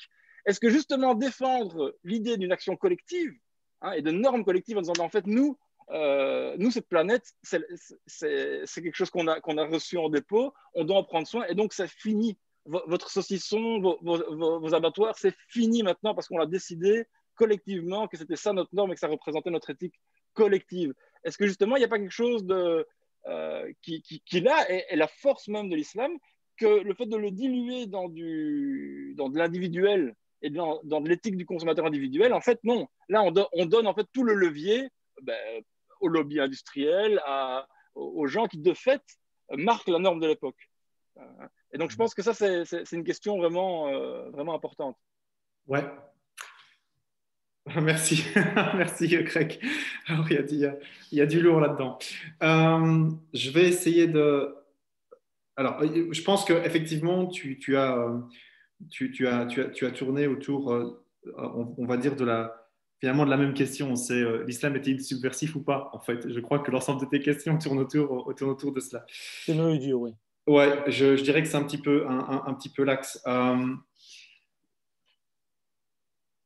J'ai beaucoup de problèmes j'ai beaucoup de problèmes sur cette question en vérité, parce que je pense qu'il est difficile de ne pas être influencé par la littérature de ce dernier siècle et demi, ou même presque 2 siècles, depuis enfin, je veux dire, Nahda, Islah, etc., où on a mobilisé l'islam dans des sociétés qui étaient dans des situations très difficiles, qui faisaient face à la colonisation, etc., comme une sorte effectivement, de référence de combat, ou en tout cas de réappropriation de ces d'un certain nombre de valeurs. Maintenant, est-ce que la subversion, c'est l'essence de l'islam? C'est une vraie question. Je ne suis pas sûr de pouvoir répondre vraiment par l'affirmative ou la négative sur cette question-là. Je pense qu'il y a... parce que si on regarde quelle période on va prendre si on retourne, parce que pour moi c'est toujours essentiel, c'est de retourner à la première période, pas de ce qui a été construit par la suite, parce qu'on est sur d'autres enjeux. Il faut le voir dans un deuxième temps. Mais oui, on peut estimer que dans la première période, quand Mohammed reçoit sa révélation et essaye d'appeler les siens, est-ce qu'il est vraiment dans la subversion? Je ne suis pas sûr. Oui, certainement, il y a quelque chose qui commence à devenir subversif à un moment donné, quand il voit que son appel n'est pas entendu, mais la subversion, elle n'est pas d'abord sur la société, elle est la subversion de, on va dire, l'ordre des valeurs, en tout cas de l'ordre, non, de subversion même du ciel, en quelque sorte, où il est en train de réorganiser, on va dire, le panthéon d'abord, et puis avec un Dieu qui commence à émerger et qui devient... Mais est-ce que ce n'est pas la plus grande des subversions, justement? Si, c'est une subversion qui, pour moi, est vraiment, elle est fondamentale. Mais cette subversion-là, elle est d'abord individuelle, et puis après, elle peut avoir des dimensions collectives et des dimensions sur l'éthique. Je vais revenir individuelle et collective. Mais est-ce que cette subvention, c'est sur la bouffe, pour ne prendre que ce sujet très trivial? Tu vois ce que je veux dire? La subvention majeure, c'est celle qu'il a fait là, et je ne suis même pas convaincu que ses contemporains l'ont vraiment compris dans toute sa profondeur, parce que c'était juste impossible, ils étaient en train de le faire, si on peut dire. Donc, je pense qu'il y a des choses qui ne sont apparues, évidemment, que bien plus tard. Mais c'est pour ça que, oui, je suis très méfiant par rapport à ce discours sur la subversion de l'islam, parce que je le vois récupéré par un ensemble de mouvements aujourd'hui qui ont tendance à prendre l'islam comme un bouclier identitaire pour s'opposer de manière parfois pas très pertinente, je trouve, mais bon, après, ça c'est moi qui juge de l'extérieur, après chacun mène son combat par rapport aux sociétés occidentales, européennes, tchik et tchak, et je suis juste pas sûr que ça c'est le genre de subversion mohammedienne au départ, si on peut dire, mais après, voilà, c'est ma lecture. Et donc, parfois, on se rend compte que ce côté subversif, on n'en prend que ça, on prend le bouclier, on est dans on est dans ce qu'on avait déjà une discussion aussi avec Hicham sur ce sujet d'ailleurs, Hicham Abdelgawad, c'est le performing islam, comme on dit en anglais. C'est le fait de performer la religion. On va bouffer du halal, on va faire son ramadan soi-disant, mais on va jamais prier, on va avoir une éthique, alors là, comportementale absolument déplorable. L'exemple, c'est on va jurer par le Coran de la Mecque et puis après, on va aller insulter une petite vieille sur le bus. Enfin, littéralement, c'est ça en fait. Donc, on est vraiment sur ce genre de choses. Et là, alors, pour moi, si c'est de ça qu'on parle comme subversion, je peux pas être d'accord. Voilà. Mais sur ce côté de subvertir le ciel, oui. Alors, et ce que je pense, c'est que je contribue à subvertir le ciel avec ce que j'écris. Mais voilà, en m'inscrivant, là, je me reconnais plus dans cette approche. Et c'est clair que j'écris dans le bouquin que je suis en train de développé toujours, où j'ai pris beaucoup de retard, et qui était une suite de la conférence à laquelle nous avions participé fin de l'année dernière, qui avait été organisée d'ailleurs par Hicham Abdelgawad. Oui, c'est que oui, effectivement, il y a une refondation de l'éthique individuelle, mais et ça, c'est quelque chose qu'on a vu, et la tradition du soufisme, d'ailleurs, pour ne prendre qu'elle, il y a toujours une transformation derrière sociétale. Évidemment, il ne s'agit pas, et sur des questions telles que le halal qui nous occupe, c'est pas de dire oh bon, ça va, moi je me suis réformé, je mange moins de viande et tant pis. Non, au contraire, il doit y avoir une mobilisation importante pour essayer de faire changer le monde en fonction de ce qu'on estime être le bien pour la société, et maintenant, y compris les animaux que l'on considère de plus en plus comme des êtres de droit, des êtres doués de conscience, des êtres doués de la capacité de souffrance, hein, alors qu'on les a considérés très longtemps comme des machines qui, au mieux, pouvaient ressentir une douleur, mais que ça ne se transformait pas en souffrance. Or là, on voit l'évolution, et pour le coup, les sciences humaines, les neurosciences sont en train aussi d'apporter de l'eau à ce moulin de ce qui était perçu déjà par un grand nombre de spirituels, d'ailleurs, sur les problématiques justement de la conscience et de la souffrance qu'elle peut impliquer. Donc là, je pense vraiment pour moi que alors oui, il y a du subversif, mais il doit se déplacer. C'est pas pour moi mais à nouveau c'est moi, hein, donc c'est pas la contestation de normes, mais je pense que défendre mordicus le halal, ça fait pas de l'islam une religion subversive, ou si ça l'a fait subversif, mais pas pour ce qu'on aimerait bien, en tout cas, pouvoir atteindre. Et c'est clair que maintenant, j'essaie de lier ça avec ce que tu disais aussi sur le rôle des oulémas et la question de la soumission au pouvoir. Il y a un très beau bouquin qui a été écrit, je ne me souviens plus du titre de la personne qui l'écrit, du chercheur, mais c'est qui écrit les ulama de Custodians of Change, hein, les gardiens du changement. Donc ça dit bien effectivement que en fait les ulémas sont plutôt là un corps qui essaie de mettre les freins. Les choses changent, mais en mettant des freins dessus, quoi. Voilà, mais ça change.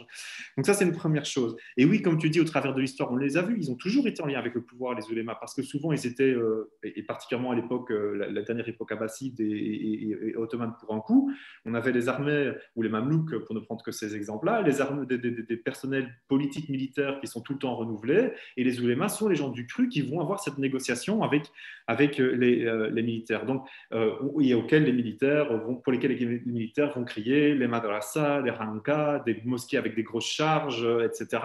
Donc, le lien a toujours été très intime, et donc oui, à un moment donné, c'est le pouvoir politique va décider d'un cadre, et l'islam va rentrer dedans d'une façon comme d'une autre, plus ou moins. Alors, et ce qui est fait à une époque peut être défait à une autre, ou ne pas être appliqué dans un autre contexte, mais ça fait partie de la vie politique de la cité et de la négociation de la norme. Donc, elle a toujours été négociée, surtout pour des questions comme le halal, qui ont des applications très pratiques. Comment est-ce qu'on organise la cité, où est-ce qu'on met les abattoirs, comment on le fait, etc. Si on n'est pas dans le pur esprit. Et donc, je pense que le fait qu'effectivement la Cour européenne de justice pose en tout cas son cadre, l'interprétation qu'il faut donner à la loi, mais ça va avoir un effet, pour moi, massif, dont il faut tenir compte. Alors après, les musulmans peuvent continuer à faire leur bataille juridique avec les autorités juives si elles le souhaitent. Moi, je ne vais pas m'opposer à ceux qui le font. Je pense juste que c'est une bataille perdue d'avance parce qu'il y a ce changement anthropologique qui est là et qui implique un nouveau rapport à la souffrance animale, même si, et je le redis, le fait de mettre ça dans des abattoirs n'est pas la solution optimale pour arriver à diminuer cette souffrance. Là, on est absolument d'accord, mais je pense que ça, à nouveau, ça aurait fait l'objet d'un autre texte que j'avais pas envie de toucher. Et effectivement, je n'ai pas touché remettre le halal à sa place et j'ai pas touché à tout le halal. Et je voudrais pas qu'on se dise, et c'était pas du tout mon intention, que le halal ne peut être réduit qu'à l'industriel, c'est pas du tout mon point. Donc je pense que pour moi c'est vraiment ok. Pour ceux qui veulent continuer, dans le cas bien précis de cet arrêt de la Cour de justice, qui veulent continuer à consommer de la viande qui va être de facto industrielle, puisqu'elle va de facto passer par un abattoir, petit ou grand, ben, voilà ce que l'on peut aborder aujourd'hui et qu'est-ce que l'on peut poser pour aujourd'hui. Mais pour moi, ce n'est pas le fin. Moi, je souhaite qu'on continue à développer. Et je cite d'ailleurs les travaux de Homero Marangiu, que tu connais aussi très bien, qui lui essaie vraiment aussi de mener une réflexion de fond sur justement la resacralisation de la vie, la réappropriation du sacré, etc. Et ça, je pense que c'est fondamental, mais ça devra faire l'objet d'autres textes. J'essaie de répondre à cette thématique précise. Bon, ben voilà, les abattoirs, ils sont là pour un moment. De nombreux musulmans et musulmanes ne sont pas encore en capacité ni en volonté de commencer à réduire de manière significative leur consommation de viande. On fait quoi? On arrête de se créer un problème qui pour moi n'en est pas un, de se dire il faut absolument que ce soit halal. Mettons notre énergie ailleurs que de se battre contre ça, parce que je pense que c'est une bataille perdue. Je pense que c'est aussi ça le sous-texte de mon approche, c'est que vouloir à nouveau continuer à vouloir imposer un label halal avec des viandes non étourdies, etc., c'est une bataille perdue. Vraiment. Alors peut-être je me trompais, mais en tout cas l'analyse que je pose me dit qu'il vaut mieux se concentrer alors plutôt sur une réforme de la signification du halal si on veut et le réinvestir de cette façon-là. Et je vais juste faire le lien et je bouclerai sur ce sujet-là par rapport à ce que tu disais sur les outils que j'ai mobilisés, effectivement. Alors, ce qui me fascine, je suis en train d'écrire un texte sur les rites, justement, en islam. Ce qui vraiment me fascine, c'est que, en fait, les rites, ils ont perdu leur sens, en fait. Je pense qu'il y avait un certain nombre de rites qui avaient encore un sens. Alors là, c'est l'hypothèse sur laquelle je travaille. Et prenons le Hajj comme un ensemble de rites et de rituels. Les savants ultérieurs, pour beaucoup, et je suis tombé sur un texte d'Al-Kirmani, bon, après le fait qu'il soit ismaélien change peu à la question, qui dit si on regarde les rituels du Hajj, ils n'ont juste aucun sens et peuvent paraître idiots. Mais ils prennent leur sens parce qu'ils ont été mis à un endroit bien précis. Et on est obligé d'aller dans le ta'wil pour pouvoir leur donner une signification, d'accord? Parce que de manière obvie, ils n'ont plus aucun sens. Donc on a des rituels qui sont venus d'une tradition polythéiste. Mohammed a fait une rupture en réorientant tout ça. Je fais l'hypothèse, j'espère, que du temps de Mohammed, ils avaient encore un sens, d'accord? Dans les dons et contre-dons avec la divinité ou ce genre de choses, que pour ses contemporains, ce sens-là était évident, et donc quand ils changent l'ordre des choses en les redirigeant vers une autre divinité, on n'a pas besoin d'expliquer parce que les gens comprennent de quoi il s'agit.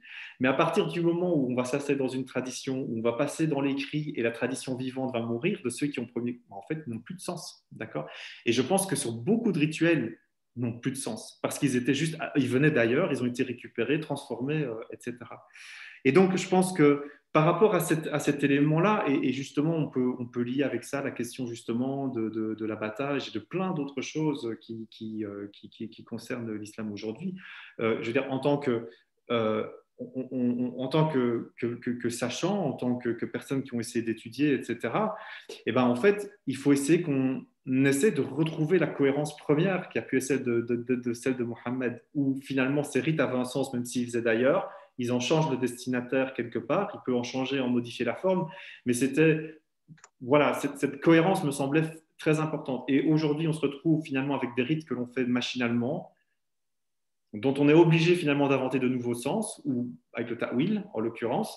Tant qu'à faire du ta'wil, alors essayons de retrouver une cohérence qui pouvait être celle de Mohammed en son temps, qui sera différente évidemment, puisque dans d'autres époques, l'idée n'est pas de refaire au même. Mais je pense que là, il y a vraiment cet effort. Et là, il y a du subversif aussi, bien entendu, profondément. Et en essayant de reconfigurer un ciel en s'inspirant de ce qu'était le ciel de Mohammed et comment est-ce que lui l'a reconfiguré de son temps, et d'essayer de le reconfigurer pour notre temps, nous qui sommes dans une situation et un imaginaire tellement différent. Et donc là, je trouve le vrai subversif plutôt de savoir si on doit se battre sur quelle viande il faut manger et il faut à la belle ou pas. Voilà. Parce que là, il y a vraiment, il y va, et ça, c'est là pour moi, c'est le sens profond finalement de l'islam et de notre attachement et de ce lien à Dieu qui est derrière et qui essaye de comment est-ce qu'on le met en acte et de manière qui fasse résonne, qui nous inscrive dans une temporalité, dans un sens, dans une connexion cosmos, etc., pour utiliser des grands mots. Et c'est tout ça qui est là derrière et que j'essaye de toucher de différents côtés, parfois en disant, bon, arrêtons de perdre notre temps sur ça et voyons plutôt l'essentiel, reconstruisons autre chose, et voyons comment c'était fonctionnellement dans tel côté, et de ce côté-là, du côté du Coran et de Mohammed, et comment ça peut être fonctionnel ici. Voilà, donc mais c'est un chantier énorme, que je finirai probablement pas de mon vivant, mais en tout cas, j'essaye par petites touches de construire ça. C'est de réhabiliter la spiritualité finalement, ou de la sauver. Oui, de la retrouver et de la sauver, parce que je pense que si, en tout cas du temps de Mohammed, il y avait ça, en tout cas moi je lis, j'ai envie d'y croire, qu'il y avait vraiment une spiritualité, un contact très particulier avec le divin, avec le divin, et je pense qu'aujourd'hui, tout ce formalisme en décalage de son époque première au travers de la construction de l'islam, même si ce formalisme a pu être justifié à un moment donné, hein, les ulémas qui l'ont développé, l'ont écrit, l'ont fait de bon cœur, c'était pas juste pour le plaisir de s'enquiquiner qu'ils l'ont fait, mais que voilà, en étant dans un contexte totalement différent de la société bagdadienne ou damascène ou nishapurienne pour les reprendre, il faut qu'on reprenne ce genre de choses pour retrouver le lien, pour le renourrir, parce que sinon on est dans l'attrition et dans l'orthopraxie pure, et c'est pas le geste qui sauve, je pense, mais ça c'est peut-être mon côté trop imbibé de christianisme malgré soi. Mais en tout cas, voilà, ça fait partie de notre épistémère et donc c'est à partir de là qu'il faut raisonner aussi. Très bien, peut-être Grégory pour conclure. Oui, je ne sais pas si je vais conclure, je vais essayer d'être rapide, parce que c'est vrai que ça fait longtemps qu'on parle, mais juste pour en tout cas aller sur le troisième axe de mes remarques, c'est que ici tu as bien montré tout ce qui est justement de l'ordre de l'adaptable, hein, tout ce qui nécessite adaptation, tout ce qui a été toujours adapté.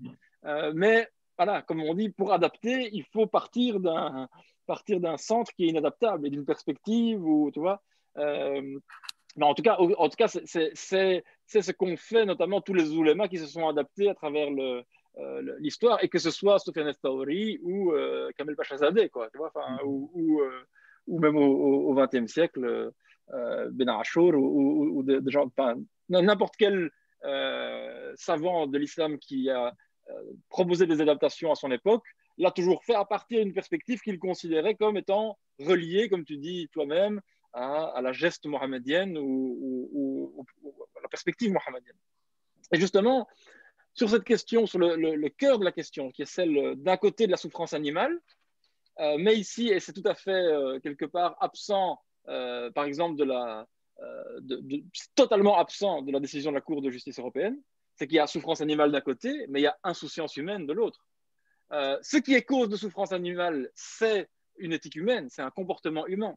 Et ma question, le début de ma question, j'ai plusieurs points pour l'introduire, c'est que est-ce que justement le halal, dans le cadre de l'éthique musulmane, n'est pas quelque chose qui met en balance les deux, et même, je dirais carrément, fait beaucoup plus pencher la question sur celle de l'éthique humaine que celle de la souffrance animale. Et donc là-dessus, justement, l'espèce d'équivalence de fait entre industrialisation et sacralisation, et ce qu'on a pris à tort pour une sacralisation, si j'ai bien compris, mais qui est juste un dispositif d'organisation sociale et tout, pour moi, il met totalement à la trappe toute la dimension éthique et spirituelle du halal et du sacrifice de l'animal. Et donc là-dessus, justement, c'est problématique, parce que, comme tu l'as bien dit, en fait, défendre la subversion de l'islam, ça permet tout et n'importe quoi. Je suis entièrement d'accord avec toi. Tout comme défendre le libre marché, ça permet tout et n'importe quoi. Et en fait, toute position permet tout et n'importe quoi. D'où le fait que, au final, le plus important, ça va être de définir cet invariable milieu à partir duquel on va être soit subversif, soit s'adapter, etc. Tout doit toujours revenir là-dessus et sur cette question de fondement éthico-spirituel, on va dire. Et donc ici, justement, quand tu opposes le fait que dans le judaïsme, on aurait du vrai rituel et dans l'islam, c'est pas vraiment ça. Je pense qu'un problème ici, c'est justement de venir avec des lunettes tu vois, extérieures des sciences humaines et peut-être que des lunettes dans lesquelles l'idée même de rituel est fondée sur quelque chose qui ressemble très fort au judaïsme. Et donc évidemment, vu que l'islam est différent, on va dire ah, mais c'est pas du rituel. Mais quand on creuse la question, on a quand même beaucoup de choses qui posent problème. C'est-à-dire que tu dis toi-même, hein, le sacrifice de la fin du Hajj, ça ressemble quand même solidement à un rituel. Ah, donc il y a bien un rituel. Peut-être qu'il ne correspond pas en tous les cas, mais donc il y a bien un rituel. Et puis, tu dis, oui, le porc, c'était l'interdit de toute l'Arabie. Oui, mais attention, et là, je veux aussi m'appuyer sur des recherches historiques, que ce soit des gens comme De Prémar et tout, ont bien montré l'élite de Quraysh, donc les gens de la caste de Mohammed et compagnie, c'est des gens qui passaient énormément de temps au nord aussi, hein, dans le commerce et tout, et donc dans des terres dans lesquelles on mangeait du porc et dans lesquelles on l'élevait. Et donc cet interdit ne concerne pas juste les populations de Quraysh qui de fait, en fait, n'ont même que très peu de bêtes de viande, hein, et en fait mangent très peu de viande déjà à la base. Mais c'est un interdit qui, s'il est proféré et s'il est vécu, transmis, touche des situations dans lesquelles on est bien en contact avec du porc, on dit non, non, ça je touche pas. Donc c'est là-dessus qu'il faut se méfier d'un certain relativisme. Et puis, eh ben, évidemment que dans le Coran, on a énormément de versets quand même qui parlent de cette insistance, comme tu l'as bien dit, le fait que le nom de Dieu, c'est le nom de Dieu en fait qui est la licéité. Le fait que ce lien avec le choukl, avec la reconnaissance, avec la reconnaissance du Créateur, etc. Et là, je rejoins tout à fait un commentaire qu'a fait Constantin, qui était sans doute un des commentaires les plus pertinents, si pas un des seuls, en dessous du poste. C'est que lorsqu'on regarde justement anthropologiquement, mais même aujourd'hui très concrètement, des sociétés qui vivent justement dans une forme de frugalité par rapport à l'animal et tout, et ben justement, ce qui marque la reconnaissance, c'est la sacralité, ou plutôt la sacralité est ce qui marque la reconnaissance. Un cas que je connais bien pour l'avoir beaucoup étudié il y a déjà de nombreuses années, mais c'est le cas des Indiens des plaines, tu vois, pour lesquels la viande était tout. Hein, le bison est tout, c'est même leur image cosmique, etc. Et donc, tuer sans marquer cette intention, sans en fait prononcer le nom de Dieu, tu vois, c'est un sacrilège. Et en fait, la viande, on ne peut pas manger ça. C'est vraiment, c'est manger, comme tu l'as bien dit toi-même, hein, c'est manger de la bête morte, en fait. Pour rendre la viande vivante, on doit sacraliser cette viande. Et donc, en fait, pour moi, c'est pour ça que la relativisation de la sacralité, je ne la comprends pas du tout. Surtout que dans le Coran, on a énormément, en dehors des versets normatifs sur le rapport à la consommation de viande, on a énormément de récits qui mettent en scène cette sacralité et ce rapport de l'animal comme une espèce d'altérité, hein, tu vois, et comme marque en fait, d'une altérité collective par rapport au Créateur. Évidemment, il y a le sacrifice d'Abraham qui est quand même substitué par un sacrifice animal. Donc, sacrifier son propre fils et substitué par un animal, au niveau de la sacralisation, c'est quand même du lourd symboliquement. Mais on a plein d'autres exemples. On a évidemment l'exemple de Saleh chez les Had avec la chamelle. Il ne faut surtout pas la toucher.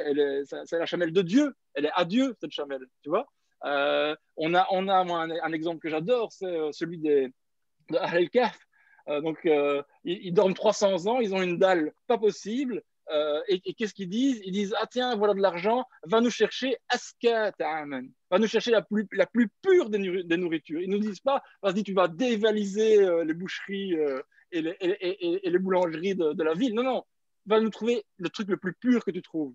Tu vois. Et donc ce rapport quand même à une forme de sacralité qui est une forme de pureté, ben oui, je trouve qu'on le trouve dans le Coran et que essayer de le relativiser aussi radicalement, ça me semble vraiment problématique.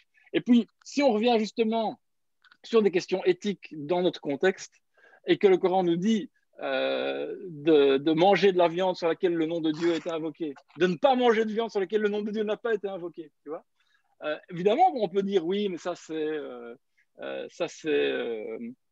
c'est lié à un contexte, voilà, avec les sacrifices polythéistes et une démarcation et tout.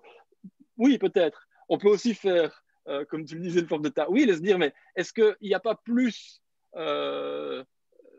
est-ce qu'il n'y a pas plus de non-Dieu que l'industrialisation? Comme le disait Ahmed, est-ce que la viande en barquette dans le supermarché ou que le gros tube de Cachir, est-ce que ça, c'est pas le genre de viande sur lequel il y a le moins de nom de Dieu possible? Et que du coup, relativiser le rapport à la viande par le halal serait en fait un contresens, là où il faudrait justement dire, mais en fait tout ça, ce n'est pas halal. Et même ce que vous achetez chez votre boucher préféré, parce que ça a été traité dans un dispositif industriel, etc., eh ben, ce n'est pas halal. Et d'où le fait que la question notamment de l'étourdissement, qui, lorsqu'on creuse un peu l'histoire de ce procédé, la manière dont il a été amené, justifié et tout, n'a jamais été amené pour des questions de souffrance animale, mais a été amené pour des gestions industrielles d'animaux qui sont ingérables parce qu'ils ont peur, parce qu'ils paniquent, etc. Et donc il faut les mater pour pouvoir les buter tranquillos. Eh ben, en fait, c'est aller encore plus loin vers le non de Dieu, tu vois, vers l'absence totale de la sacralisation, vers l'absence totale du rapport d'altérité, de respect avec ces animaux, et que valider ça dans le halal, tu vois, c'est en fait, pour moi, de mon point de vue, évidemment, qui est un peu militant, hein, je reconnais, c'est tuer le halal, quoi. C'est tuer toute l'idée que le halal peut être justement porteur d'une subversion éthique, environnementaliste, spirituelle et engageante, quoi. Ouais. Oui, mais oui, je suis d'accord, en fait, sur le fond de ce que tu dis, je me reconnais assez bien dans la position qui peut être la tienne. Après, je pense que ce que j'ai essayé de faire en remettant le halal à sa place, c'est d'essayer de réfléchir à ce qu'il a pu être dans la société de Mohammed. Le halal, comme tu l'entends aujourd'hui, toi, par exemple, comme qui devrait ne pas refléter, enfin ne pas être lié à l'industrialisation de l'abattage, etc. Oui, mais pour moi, ça c'est un nouveau ta'wil du halal qui me paraît tout à fait légitime. Je n'ai rien à dire, au contraire, je souscris complètement à cette approche. Moi, je suis presque végétarien, et justement parce que je prends ça en compte. Donc, c'est vraiment un chemin aussi de ce point de vue-là. Mais pour moi, ça, c'est un nouveau sens que l'on fait advenir au halal. Et en soi, il est légitime. Moi, je n'ai pas de problème. Ce que j'essaie toujours de dire, c'est que peu importe le sens qu'on me dit, tant qu'on ne me dit pas c'était dans le Coran dès l'origine. Voilà. Moi, une fois, dès que Mohammed avait déjà pensé le halal, l'interdiction de la viande industrielle prétendument halal. Tu vois ce que je veux dire? Je sais bien que ce n'est pas du tout ce que tu dis, mais c'est un petit peu ce lien-là en disant que quand tu parles justement au début pour fonder ta réflexion en disant que ben voilà, le halal, il y a une sorte de curseur à mettre entre souffrance animale et éthique humaine, mais je peux tout à fait le lire comme ça. Je suis juste pas sûr que c'est ce que le Coran nous dit. Voilà. Et donc, après, voilà, il ne dit peut-être pas ce que moi je dis, mais j'essaie de poser une hypothèse sur ce que l'on peut rassembler comme élément pour essayer de comprendre ce qu'il nous disait à ce moment-là. Moi, ce que j'essaie de dire, c'est que en fait, il nous disait, voilà, il faut consommer telle sorte de viande sans que ce soit nécessairement de la sacralité derrière. Je n'ai pas l'impression que le Coran nous parle de sacralité à ce moment-là. Est-ce que ça veut dire qu'elle était absente de la société? J'en sais rien. Je peux pas dire aussi. Et c'est vrai que le fait que tu parles de la chamelle de Salih, par exemple, oui, montre qu'effectivement, il y avait une pratique, et ça on connaît, que certains animaux pouvaient être consacrés à Dieu. Certains animaux. On sait que le chameau était par ailleurs consommé. Et d'ailleurs, c'est ce que les gens de Salih vont faire, c'est de buter la chamelle pour la bouffer. Donc on voyait bien que ce n'est pas tous les animaux qui sont sacrés. Et donc, est-ce que la façon de les égorger ramenait dans ce sacré? J'en sais rien. Je pense que là, c'est peut-être faire. Alors, c'est intéressant d'avoir ces passages-là, et il faut continuer à creuser. Moi, ce qui me fascine, c'est l'exemple que tu as donné par rapport aux Indiens des plaines et le bison. Mais c'est que quand on a rencontré ces gens, on a compris quel était le sens de leur sacré et quel était le sens de leur rite. C'est-à-dire qu'ils étaient pour moi pleinement fonctionnels dans leur société à un moment donné. C'est-à-dire qu'ils étaient en cohérence avec la façon dont ils vivaient, avec leur représentation de l'univers, etc.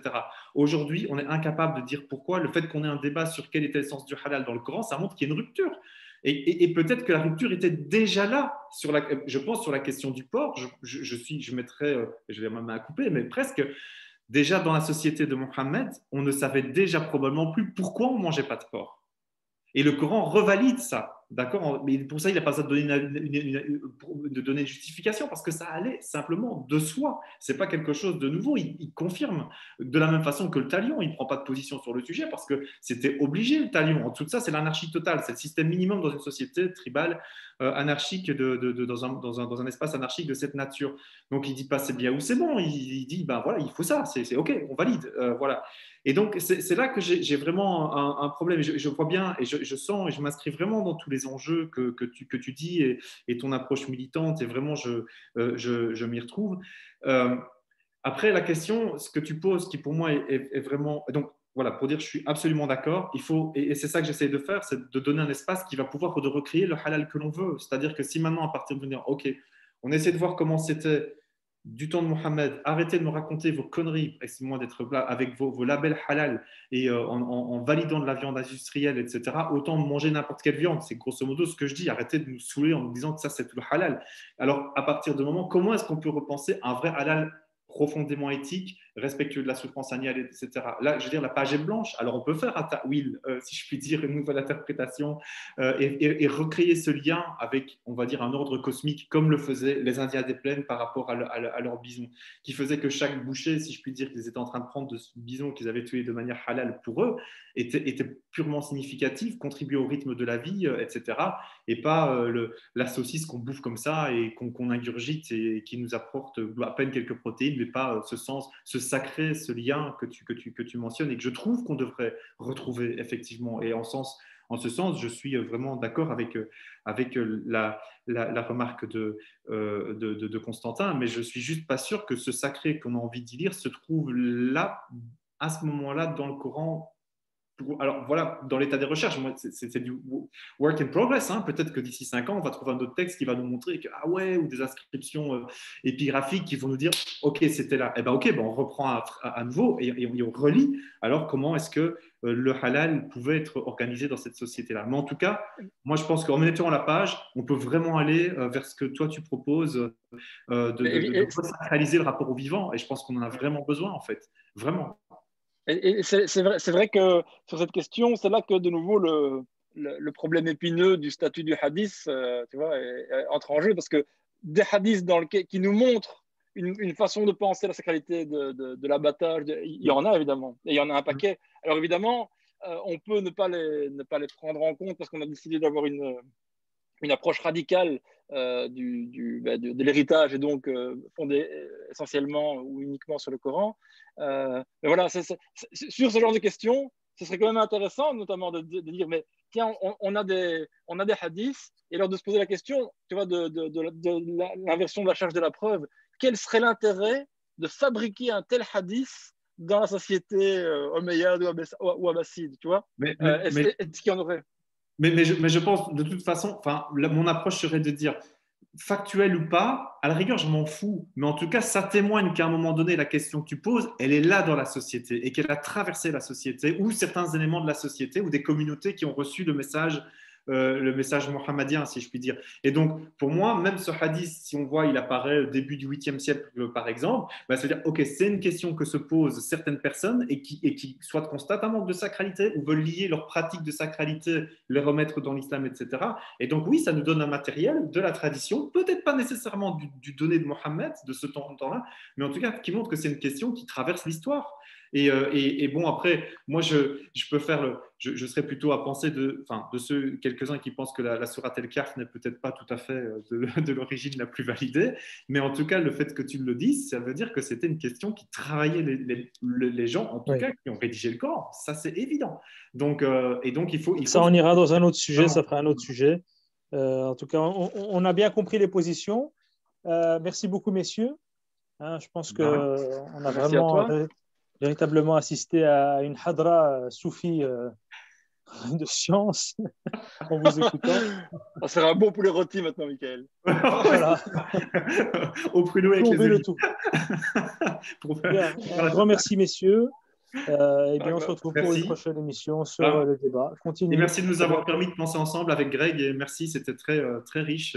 Et j'espère que ça montrera aussi aux gens de LDC qu'on peut avoir des avis très différents et en discuter avec énormément de bienveillance et en fait penser ensemble et arrêter un peu de penser contre, d'être dans de se sentir investi d'une mission de croisade anti-réformiste ou antitraditionnelle d'ailleurs. Hein. C'est ce que nous essayons de promouvoir comme débat. Merci beaucoup, messieurs. À très bientôt. Merci. À bientôt.